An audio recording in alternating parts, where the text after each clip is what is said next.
ছিলেন, ওরা বিশেষ কারণে চলে গেছেন, বর্তমানে উপস্থিত আছেন আমার শ্রদ্ধেয়ভাজন আলহাজ তাজুল ইসলাম সদাগর, আরো উপস্থিত আছেন আমার বন্ধুবর মৌলানা শাহনওয়াজ উদ্দিন, আরো উপস্থিত আছেন আমার বন্ধু শাহাদাত হোসেন, আরো উপস্থিত আমার প্রান্তীয় শিক্ষা প্রতিষ্ঠানের শিক্ষক মন্ডলী ও এবং পর্দার আড়ালে অভিভাবক এবং অভিভাবিকাগণ এবং উপস্থিত মহোদয়, আসসালামু আলাইকুম ওয়া রাহমাতুল্লাহি ওয়া বারাকাতুহু। আমি সর্বপ্রথম আল্লাহ তাআলার কাছে শুকরিয়া জ্ঞাপন করি এই কারণে প্রতি বছরের নিয়েই আমরা সবাই সশরীরে সুস্বাস্থ্য নিয়ে আজকেও এই মহৎ অনুষ্ঠান, আনন্দঘন মুহূর্ত অনুষ্ঠান আমরা অতিবাহিত করতে যাচ্ছি সফলভাবে। এই জন্য আমরা সবাই বলি একবার আলহামদুলিল্লাহ। আমি সর্বপ্রথম আমার অভিভাবিকা দ্বন্দ্বের প্রতি দৃষ্টি আকর্ষণ করছি। আমরা জানি আপনাদের আত্মা আমাদের প্রতিষ্ঠানে আছে। আপনারা আসা যাওয়ার প্রাককালে অনেক রাস্তার অসুবিধা হয়, আরো একটু অসুবিধা হতে যাচ্ছে। আমাদের প্রতিষ্ঠানে এসে আপনারা আপনাদের ওয়াইটিং রুম আমরা ক্রিয়েট করে দিতে পারি নাই এবং আমাদের জায়গার সংকলনের কারণে আমাদের জায়গা নেই। তবে ইতিমধ্যে জায়গা ক্রয় করবার জন্য আমরা আপ্রান্ত চেষ্টা করতেছি। তো সেজন্য আপনারা অবশ্যই দোয়া করবেন।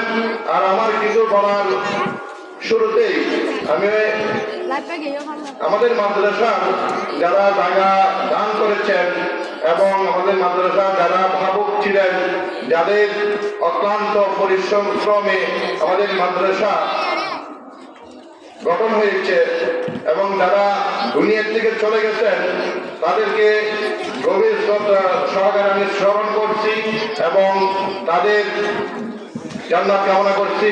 এবং যারা আমাদের সাথে এখনো আছেন তাদের সুস্বাস্থ্য কামনা করছি। তো মাদ্রাসার আমি উন্নয়নের প্রসঙ্গে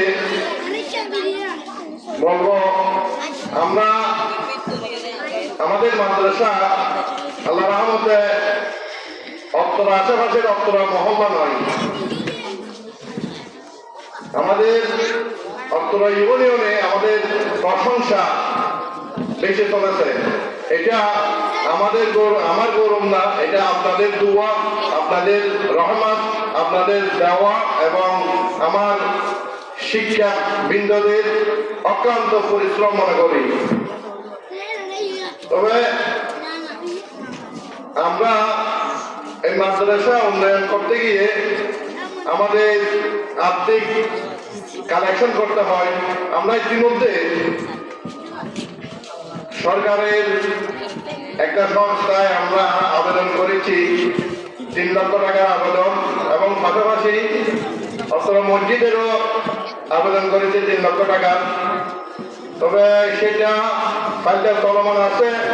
তবে আশা রাখি 90% কাজ হয়ে গেছে। এটা পুরোটাই বলবো যখন যেদিন ফাইলটা সম্পূর্ণ রেডি হয় তখন আমি প্রকাশ করবো। সে ব্যাপারে আপনারা অবশ্যই দোয়া করবেন।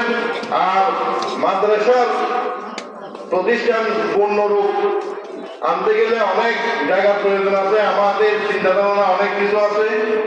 আমাদের মাদ্রাসার চতুর্পাশে সবুজায়ন করা এবং মাদ্রাসার মাঠ, মাদ্রাসার এবং ওয়াশরুম, শিক্ষক ছাত্রছাত্রীদের ওয়াশরুমের সুব্যবস্থা, অনেক কিছু অপরন্ত আছে। তো আমাদের মাদ্রাসার সামনে একটা অনেক পুরানা ওয়াশরুম এবং বাথরুম বলে আমরা, সেটা অস্বাস্থ্যকর। আমি আরেকবার বলেছিলাম আমাদের এলাকার যারা সুশীল ব্যক্তি আছে তাদের অবশ্যই দৃষ্টি আকর্ষণ করা অবশ্যই দরকার। এটা মসজিদেরও ব্যবহার হচ্ছে, জনগণেরও প্রতীকেরও ব্যবহার হচ্ছে এবং মাদ্রাসার ছাত্রছাত্রীদেরও ব্যবহার হচ্ছে। তবে এটা স্বাস্থ্যকর না।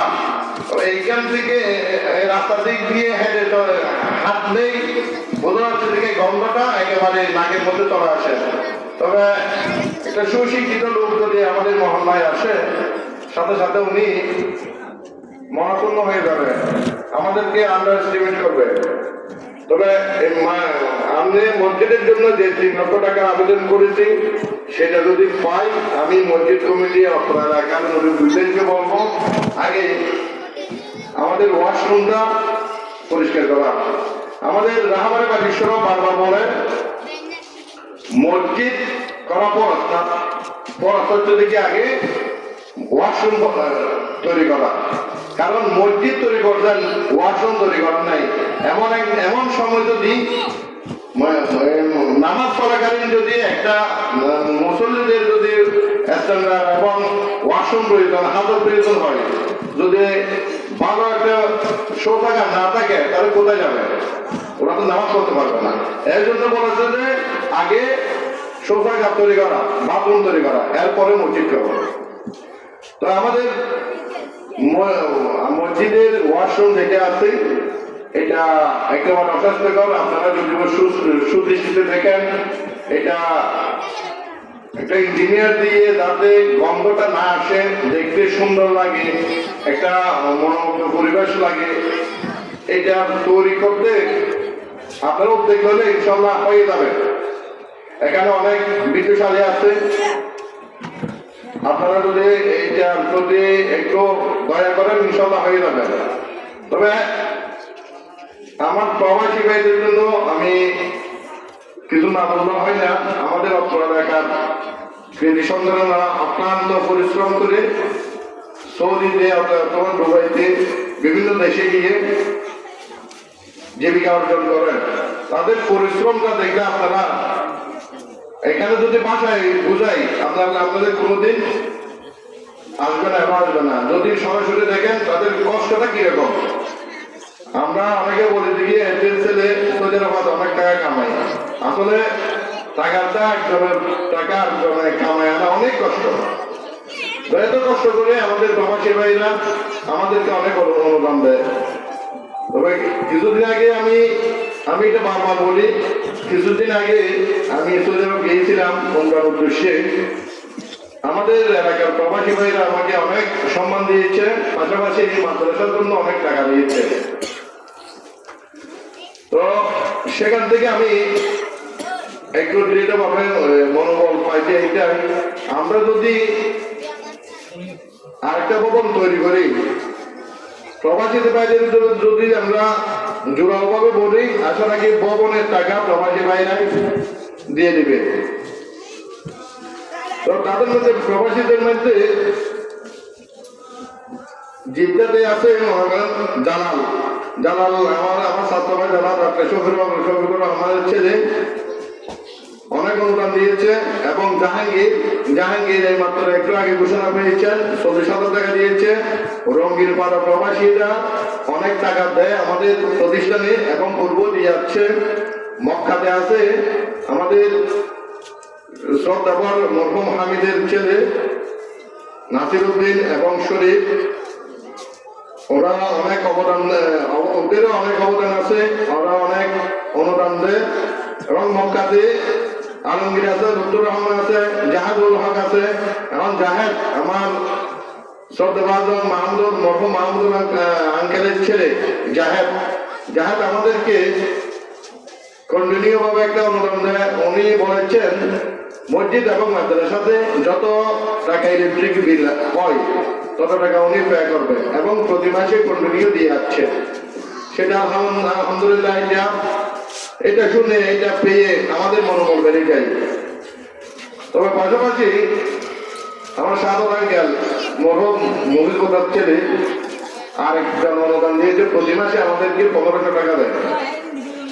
তো আপনারা যেখানে আছেন সেখান থেকে যদি এ ধরনের একটা ডোনার আনতে পারেন, আমাদের আর্থিক সমস্যাটা আশা রাখি থাকবে না। আমরা আমাদের স্বপ্নটা পূরণ করতে পারবো, আমাদের উন্নয়নে সেগুলো করতে পারবো।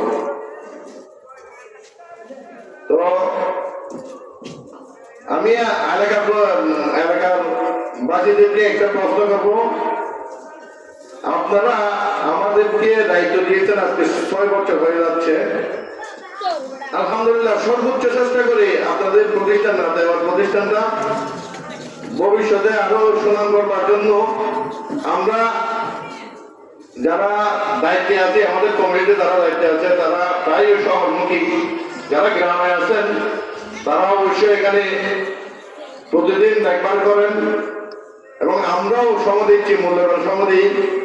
তবে আজকে আমার একটা মনপূর্ণ হয়ে গেছে, আমার সামনের লোকজন নাই এবং আমার এলাকাবাসী উপস্থিতি হয় নাই বলে আমাদের প্রতিভা একটু নষ্ট হয়ে যাচ্ছে। সম্মানিত এলাকাবাসী, আপনাদেরও যদি উপস্থিতি থাকেন, আপনারা হচ্ছেন আমাদের প্রতিভার অক্সিজেন। আপনারা উপস্থিতি দিবেন, আমাদেরকে সাহস দিবেন, এটা হচ্ছে থেকে আমাদের প্রতিভা। এবং উন্নয়নের শিখরে যেতে হলে, আমাদের স্বপ্ন চূড়ান্ত যেতে হলে আপনাদের পরামর্শ, আপনাদের দেওয়া, আপনাদের উপস্থিতি একান্ত মনে করি। আপনারা দায়িত্ব দিয়েছেন, দায়িত্ব পার করে দিয়েছেন বলে চলে গেলে তো হবে না। এটা একটা নিয়ামত, এই মাদ্রাসাটা একটা নিয়ামত মনে করি। এটা যারা সৃষ্টি করেছেন, যারা এটার প্রতি মেহনত করেছেন, তাদের নাকি আল্লাহ তাআলা অটো দিয়ে দিবে। তবে এটা একটা আমাদের এলাকায় অধ্যায় সৃষ্টি করে গিয়েছে। এই অধ্যায়ের মধ্যে মনে করেন আমরা এখন সময় দিচ্ছি, আমাদের পূর্বে যারা সময় দিচ্ছে তারা নেকির জন্য দিয়েছে, তারা বাহাবার জন্য দেয় নাই। আমাদের ছেলে সন্তান এবং আমাদের কেউ যদি বলে দেখি এটা আমার বাবা করেছেন, এটা আমার বাবা প্রতিষ্ঠিত ছিল, এটা আমার মনে হয় ভুল হবে, এটা বললে নাকি আমার মনে হয় ঠিক করে যাবে, সেটা আল্লাহর ওয়াস্তে করেছে, আল্লাহর ওয়াস্তে থাকবে। যারা করে গেছেন তারা ওইটাই সৃষ্টি করে গেছেন, তাদের কর্মটা অটোমেটিক উঠে আসবে। তো সর্বোপরি একটু আগে আমাদের এখানে দুটো গ্যাস আসছিল, গ্যাস গুলাকে দেখে আমার মনটা বড় হয়ে গেছিল। জসিম ভাই আমাদের দেশের ক্রান্তিকালীন সময় আমাদের ইউনিয়নের প্রশাসকের হাল ধরেছেন এবং ক্রান্তিকালের মধ্যে চেয়ারম্যান ছিল না, মেম্বার ছিল না এবং প্রশাসন ছিল না। সেখানে আমাদের জসিম ভাই হাল ধরেছেন, আমাদের গার্ডিয়ান হয়ে দাঁড়িয়েছেন। তবে সেই জসিম ভাই আমাদের এলাকার জামাই, আমার দাদা আব্দুল হাকিমের মেয়ের জামাই। আমি যেহেতু ওনাকে দাদা পার ডাকি, আমারও জামাই না আমাদের জসিম ভাই। মাশাআল্লাহ যোগ্য সন্তানকে আমার দাদা মেয়ে দিয়েছেন। আমি জসিম ভাইয়ের দীর্ঘ হায়াত কামনা করি এবং আমাদের ইউনিয়নের সাবেক চেয়ারম্যান জুনায়েদ ভাই মাশাআল্লাহ অনেক বক্তব্য দিয়েছে। ওনার মতো বক্তব্য দিতে ইচ্ছা করে, কিন্তু আমাদের তো প্র্যাকটিস নেই, আমরা ব্যবসায়ী, আমরা রাজনীতিবিদ নই। তবে রাজনীতিবিদরা খুব সুন্দর করে গুছাইয়ে বলতে জানে, আমরা বলতে জানি না। তো সেক্ষেত্রে আপনারা অনেক কিছু মনে করতে পারবেন না। আমরা বলতে চাচ্ছি যে আপনারা রিসিভ করে নেবেন, কারণ আমাদের গুছাইয়ে বলা তো আমাদের অভ্যাস নেই। মাশাআল্লাহ আমাদের সাবেক চেয়ারম্যান আল্লাহ জুনায়েদ সাহেব অসংখ্য সুন্দর এবং সুন্দর গুছাই বলতে জানে এবং আমাদের মাদ্রাসার সর্বপ্রথম মাটির বরাটের ওপেনিং এর কাজ করেছিল আমাদের জুনায়েদ সাহেব। তো জুনায়েদ সাহেবের আমি দীর্ঘ হায়াত কামনা করি। তো এইটা না, আচ্ছা। তো আর আমাদের 3 নম্বর ওয়ার্ডের মেম্বার সাহেব আমার ছোট ভাই আদিল হক, আমি ওনাকে অত্যন্ত লাইক করি এবং অত্যন্ত স্নেহ করি। আজিজ ভাইও আমাদের মাদ্রাসায়, তখন তো আমি কন্ট্রিবিউট ছিলাম না, আমি শুনেছি অনেক মাঠে দিয়েছেন, অনেক সহযোগী করেছেন। তো সেই সহযোগিতা আজকে পর্যন্ত বরাবর আছে ইনশাআল্লাহ। তবে আজিজ ভাই আমাদেরকে একটা সোলার আরপিএস অথবা সোলার বলা আর কি, সরকার থেকে সোলার ব্যবস্থা করে দেওয়ার কথা বলছিল, সেটা কতটুকু চলমান আছে তা জানি না। আজিজ ভাইকে আমি দৃষ্টি আকর্ষণ করে বলবো এখন সরকার থেকে অনেক অনুদান আসছে, সেটা আমাদেরকে আপনারা যদি সজাগ থেকে যদি আবেদন করেন আমরা অনুদান পাবো। এখন সজাগ করে যদি না করেন আমরা অনুদান থেকে মারণ যাবো, কারণ এটা সরকারি জিনিস। তবে আমি বলবো যে কি বর্তমান যারা রাজনীতিবিদ আছে, যে কোনো প্রতিষ্ঠান, যে কোনো স্থাপন, যে কোনো অনুষ্ঠান, সামাজিক অনুষ্ঠান, এটাই নিয়ম। রাজনীতিতে যারা চলমান থাকে তাদেরকে গ্যাস করা, এটা হোক বা বিএনপি হোক বা জামাত হোক বা আওয়ামী লীগ, এটা প্রতিষ্ঠানের নিয়ম হচ্ছে, অর্থাৎ একটা অনুষ্ঠানের নিয়ম হচ্ছে কি তারাই রাস্তা যারা চালাবে তাদেরকে গ্যাস করা।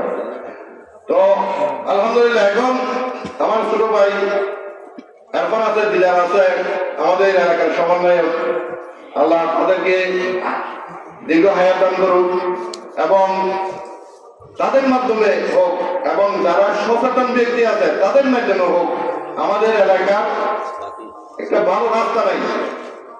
এবং আমি যতটুকু জানি রাস্তার সিটের রাস্তা নেই, এমনি রাস্তা আছে, সিটের রাস্তা নেই। সিটের রাস্তা কিভাবে করণ করা হয় এটা আপনারা বসে জানেন। আমার মানুষ একটা উকিল আছে, এটা মাশাআল্লাহ খুব বুদ্ধিমান উকিল আক্তারউদ্দিন, ওনার থেকেও খুব না জানলে ওনার থেকেও সহযোগিতা নিতে পারেন। তারপর সেটা দায়িত্ব আপনারা যারা এখন দেশ চালাচ্ছেন তারা দায়িত্ব নেন এবং তাদের দায়িত্ব, তাদের উদ্যোগ নিতে হবে যে কি সরকার থেকে কোষা মানে মেরে আনা। আপনারা যদি বসে থাকেন, আমরা একটা দল করি, দল নিয়ে বসে থাকলে হবে না, দল নিয়ে আপনারা দলেও রাষ্ট্র ক্ষমতা যাওয়ার চেষ্টা করবেন এবং পাশাপাশি রাষ্ট্র থেকে কি দিচ্ছে সেটা আমাদেরকে অবশ্যই আপনারা কালেক্ট করে আনে দিবেন। সেটা দৃষ্টি আকর্ষণ করছি এখন বর্তমান চলমান রাজনীতিতে যারা দায়িত্বে আছেন তাদের প্রতি। তবে আমি আরেকটু আশ্বস্ত করতে চাই, চট্টগ্রাম দক্ষিণ জেলার বিএনপির আহ্বায়ক বর্তমান সভাপতি আলহাজ ইদ্রিস মিয়া আমার খুব কাছের লোক, আমাকে খুব স্নেহ করে, আমাকে দেখলে মন ছুড়ে বলে একটু ডাক দেয়, ডাক দেয়। তবে কোনো কিছু যদি ওনার সুপারিশ লাগে আমি একদম বাইপেস জানতে পারবো ওনার থেকে, ওনাকে ওয়াজ করতে হবে না, তবু কি করতে হবে, ওনার কাছে যেতে হবে। ইদ্রিস মিয়া না পটিয়া চেয়ারম্যান, এখন বর্তমান দক্ষিণ জেলার বর্তমান সভাপতি। তবে মাশাআল্লাহ উনি ওনার দেখতে যে ওনার সাংগঠনিক জ্ঞান অনেক প্রকট, অনেক বড়। তো উনি ওনার থেকে কেন্দ্র পর্যন্ত লেগে আছে। উনি ওই যে ঘুমিয়ে বলে মাহফিলেতে আমার সাথে দেখা হয়, আমি বলছি আমার একটা ছোট্ট একটা মাদ্রাসা আছে, কেমন তো তোমার জন্য কি লাগবে আমাকে বলবো, আমি শুধু সেন্সার করবো, এখানে বলেছে কেন যাবো। তো এরকম আশ্বস্ত করছে। তো আপনারা যদিও বা একটু আগলায় আসেন বাথরুমের জন্য, রাস্তার জন্য, মসজিদের জন্য, মাদ্রাসার জন্য, আমার সর্বোচ্চ চেষ্টা করব তাদেরকে তাদের হাতে দেওয়ার জন্য। তো আর কি বলার আছে তো মনে থাকে না, শেষ করে দিলাম না। আচ্ছা, আর ওটা আমার নলেজ থেকে দু একটা কথা বলতে না হয়, যেহেতু এখানে আমার জুনিয়র পার্সন আছে, সিনিয়র পার্সন তো প্রায় তো বয়স হয়ে গেছে, তারা তো মেচুর পেয়েছে, যারা জুনিয়র আছেন হয়তো শুনতেছেন মুরব্বীদের দোয়া কিরকম আমি লাইভ একটা দেখেছি, সেটা বর্ণনা যদি তোমাদেরকে না দিই হয়তো এটা ভুল হবে। আমি 19-এ যখন হজে গেছি এবং আরফাত ময়দানে আমাদের তাবুতে আমার ব্যবসায়ী এলাকার একটা ছোট ভাই ছিল, সে বউ নিয়ে গিয়েছিল একটা বৃদ্ধ হাতিকে, উনি খুব সেবা যত্ন করতেছেন বৃদ্ধ হাতিকে। ওই হাতি আমার সামনে বলছে কি হবে ওই তোর বাড়ি হবে নেই, তবে ওই ছোট ভাই বলছে আমার বাড়ি সাতকানিয়া হতে পারে পেয়ারা কেন গরম হতবাদী করে জমা দিইনি হতবাদী তত্ত্ব দেশের জায়গা ধুয়ে পাইছে হইল এইবার হয়তো আমার আহ্বান মজা নিবে এটা তো দেশের জায়গা ধুয়ে পাইছে তো মানুষের দোয়া, মানুষের ভালোবাসা, যতই বিজয়ী হতে পারবা এত তোমার উন্নতি হবে, যত দোয়া নিতে পারবা এত উন্নতি হবে, আর যত কল্যাণমূলক কাজ করবা আমি বুকে হাত দিতে দিয়ে বলতে পারবো তত লাভ হবে। আরেকটা বিষয় বলি, আমাদের দরবারি ভাই আমার একেবারে ব্যবসায়ী এর ছোট ভাই আমাকে যেটা বলছে, এর ছোট ভাই একজন পাগল থেকে শুনছে, পাগল রাস্তার পাগল গিয়ে 10 টাকা দিচ্ছে, একটা বাদে দোয়া করিস। ওই পাগলটা বলতেছে ওনাকে তোর ভাই ছেড়ে যায় যারা কিয়াদের প্রিয়ার জানতে পারো। তার মানে আমাদের দরবারি ভাই বারিশরফের দরবারি ভাই উনি প্রতিনিয়ত বারিশরফ আসা যাওয়া করে, আর্থিক সহযোগিতা করে এবং শারীরিক কর্মিক ভাবে সহযোগিতা করে। এর ছোট ভাইকে একটা পাগল বলতেছে যে কিন্তু তোর ভাই ছেড়ে যা তুই এখানে যাইতে পারছ না।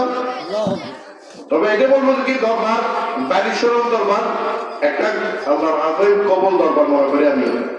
তবে যে যতটুকু পারেন যেটুকু পারেন সাহিত্যের সহযোগিতার দরবার মুখে হওয়ার চেষ্টা করবেন। তবে মনে কে করবে আমি তো জানি না। আমার বন্ধু বল শাহনওয়াজ, কিন্তু শাহনওয়াজকে দাদার মতো লাগে। আমি একসাথে পড়ছি, শাহনওয়াজকে আমি দৃষ্টি আকর্ষণ করে বলবো আমার প্রতিষ্ঠানে তো আপনি জড়িত আছেন এবং আমার প্রতিষ্ঠানে বিশেষ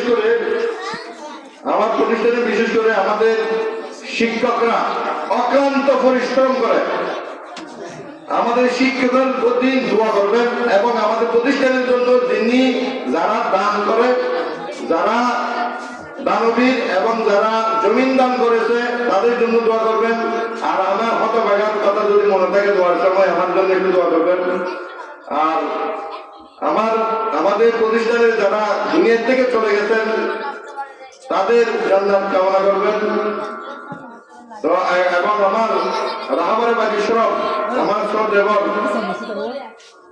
আমার শাহেখ মোহাম্মদ আব্দুল হাই নবী মন্তেজিউল্লাহ আলী উনি অসুস্থ, ওনার জন্য দোয়া করবেন।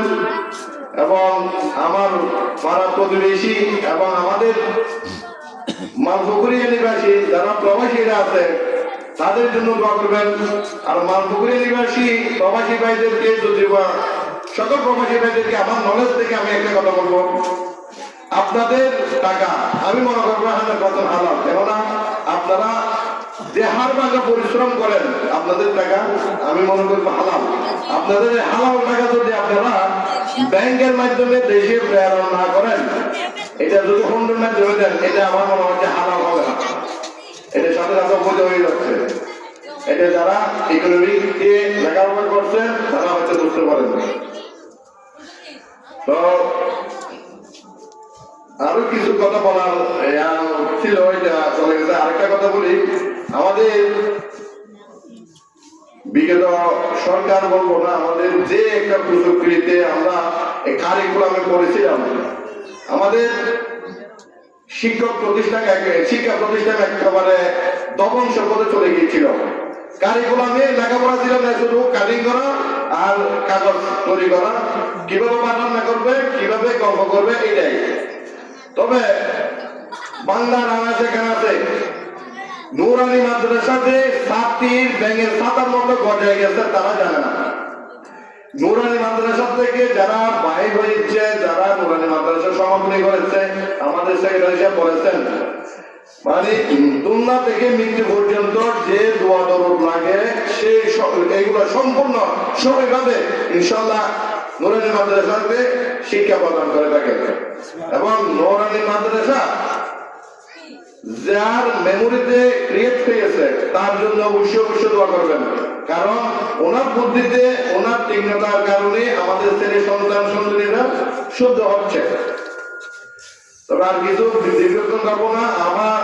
আমি একজন নগণ্য ব্যক্তি, আমাকে আমার মুরব্বীরা আজকে 6 বছর পর্যন্ত এই প্রতিষ্ঠানটা হাতে তুলে দিয়েছেন। জানি না কতটুকু করতে পেরেছি, আমার প্রাণ দিয়ে সর্বোচ্চ চেষ্টা করি এটার সেবা করতে। এবং আমি অনুরোধ করবো যে আপনারা এটার হাত ধরবার জন্য কেউ না কেউ এগিয়ে আসুন। আমাদের গতবারে বলছিলাম আমাদের উপদেষ্টা মন্ডলীর কাছে এবং আমাদের প্রবীণ মুরব্বীদের কাছে যারা দায়িত্ব নির্দেশ উদ্যোগ নিয়ে আসেন, তাদেরকে দায়িত্ব দেবেন না। তারা দায়িত্ব নিয়ে এনজয় করবে, যারা দায়িত্ব নিবে না তাদেরকে ডেকে এনে দায়িত্ব দেওয়া যাবে না। তো আমরাও অনেক সময় বিরক্ত হয়ে যাই। আমি শাহনাজ ভাইকে বলছি কয়েকবার, আমার বন্ধু বাহাদুরকে কয়েকবার বলেছি, কারণ বিরক্ত হয়ে যায় আমার ব্যস্ততার কারণে। এগুলা হয়তো এক সময় মনে হয়ে যায়, এখানে আসলে আমার প্রতিবাদে দম দেয়। এদিকে ভবন করতে পারতাম, এদিকে সবুজ আইন করতে পারতাম, এদিকে মাঠ করতে পারতাম। আমাদের সুনামটা যেভাবে বড় হাতে হাতে চলতেছে সেভাবে প্রতিষ্ঠানটা আলোয় আলোকিত করতে পারতাম, সেটা মনে জন্য। তবে শহরে চলে গেলে মনে হয় যে কিনে এত বড় বুঝা দায়িত্ব আমি কেন নিয়েছি, যদিও আমি এক্সিট হতে পারলে আমার জন্য একটু স্বস্তি হতো, এটা মনে হয় চলে আসে। তো আপনারা আমার মতো হাল ধরবার জন্য আপনারা কেউ না কেউ তৈরি হন, আপনারা এগিয়ে আসুন। তবে সবার প্রতি আমার মা একটু অসুস্থ, হুজুর প্রতি এগুলো আমি আন্তরিকভাবে অনয়ন করবো। আমার মার জন্য একটু দোয়া করবেন, আর আমার বাবাটা আমার জন্য একটু দোয়া করেন। সর্বোপরি সবার কাছে আমি ক্ষমা চেয়ে নিচ্ছি। কি বলেছে জানি না, কারণ আমি সাংগঠনিক নই, রাজনীতিবিদ নই, আমি একজন সাধারণ ব্যবসায়ী। তবে আমার ভিতরে একটা গভীরতা নাই। যদি ভুল হয়ে থাকে আপনারা ক্ষমা করবেন। আসসালামু আলাইকুম ওয়া রাহমাতুল্লাহি ওয়া বারাকাতুহু।